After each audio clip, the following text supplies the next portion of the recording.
Важную роль у працы камунальных службаў адыгрывае поўная гатоўнасць тэхнікі да працы.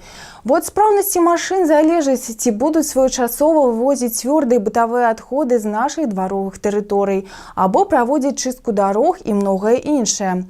У шклоўскім унітарным камунальным прадпрыемстве «Жилкомгаз» за спраўнасцю тэхнікі сочыць выконваючы абавязкі начальніка транспартнага участка Максім Стукалаў, які, нягледзячы на свой малады ўзрост, ужо зарэкамендаваў сябе толькі са станоўчага боку.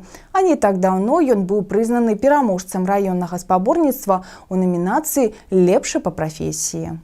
На сённяшні дзень у Жилкомгазе налічваецца больш за 100 адзінак тэхнікі. Пагадзіцеся, гэта нямала. Рамонт яе на прадпрыемстве ажыццяўляюць самі вадзіцелі. Прычым пры ўзнікненні пазаштатнай сітуацыі часцяком гэта даводзіцца рабіць неадкладна і ў самыя кароткія тэрміны. Техника ломается каждый день, стараемся что-то очень, если есть мелкие поломки, их сразу же устранять.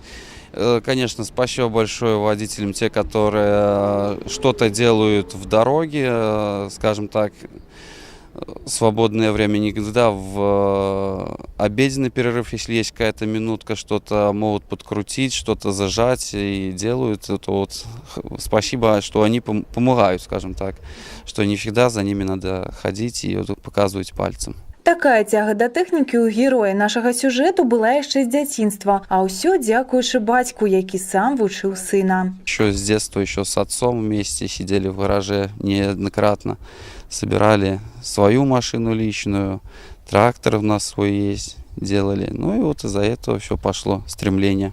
Задача ў нашага суразмоўцы не з лёгкіх. Трэба падчас пракантраляваць гатоўнасць кожнай адзінкі да працы, да праходжання тэхагляду і шмат чаму іншаму. Да і да людзей неабходна абавязкова знайсці пэўны падыход. Помимо ремонта также мы проводим ТО транспорта, каждый там масла, замена маслов, фильтров, все это учитывается.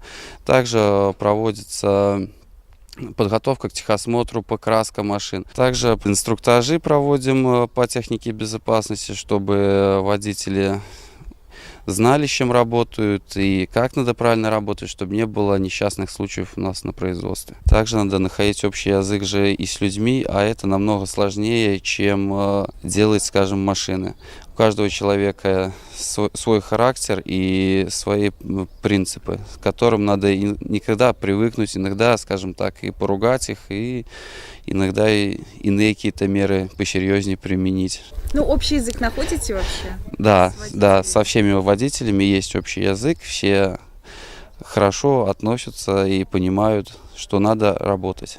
Ну, несмотря на то, что вы молодой, гораздо моложе, чем все остальные, все равно прислушиваются? Прислушиваются, да, понимают и помогают. Ну а мы пожадаем герою нашага сюжэту здароўя, удачы і поспехаў у яго нялёгкай, але вельмі важнай прафесіі.